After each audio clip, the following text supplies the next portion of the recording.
All right, short little video. I was just double checking all the connections underneath.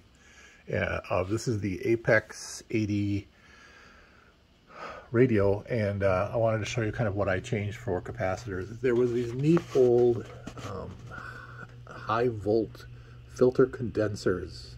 I didn't really want water condensing, but the old name for capacitors, I guess. 0.5 microfarads. I wanted to leave those in there. I just think they're historically correct. So basically I only left one end connected, disconnected the other end. So there's no, and I checked, there's no continuity there. And I put in these equivalent 0.5, and they're rated for 1200 volts. So pretty good capacitors. So did those, and there's two of those situations, so it's actually probably easier to take a picture of. That was cool. And then there was two other, paper capacitors, wax capacitors, and I kept the shells, but there was no information on these. I looked up and tested what I could from them, and they actually still had some capacitance. So I replaced them with equivalents, and but I hid them in the case. So they're actually in there, the new yellow capacitors, but they have the old cardboard shell around them still. And I haven't changed these. My research shows that those shouldn't go bad, so I'm leaving those alone. Those are micro mold.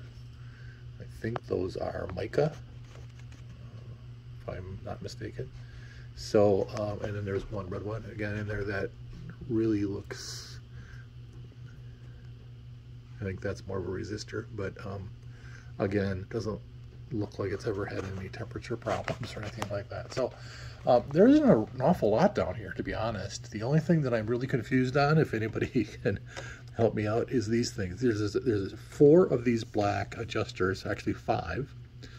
4 along the base here, and then 1 tucked over here, and then there's another adjustment here. Again, that's probably going to go back to my amateur radio club people to give me some information on how I do that. Right now I'm not into trying to optimize and get the radio running optimally. I'm just trying to get it, make sure that it's functional, and I'm going easy on the power supply. So anyway, I wanted to give you a picture while I had it upside down here. There is a metal plate that goes below here, which I want to get on because I don't like the stress on this umbilical cord that goes to the power supply. So that's supposed to come out of this corner. So I'm probably going to double check that none of my adjustments have caused any connectivity to the bottom plate that would be here. And I'd like to put that back on. And then I'm going to tip it down, and I'm going to give it another test and basically monitor the temperatures and see if I can see where it's going to level off. I think I tested it for maybe 10 minutes or so, and I think it's got to go a little bit longer than that.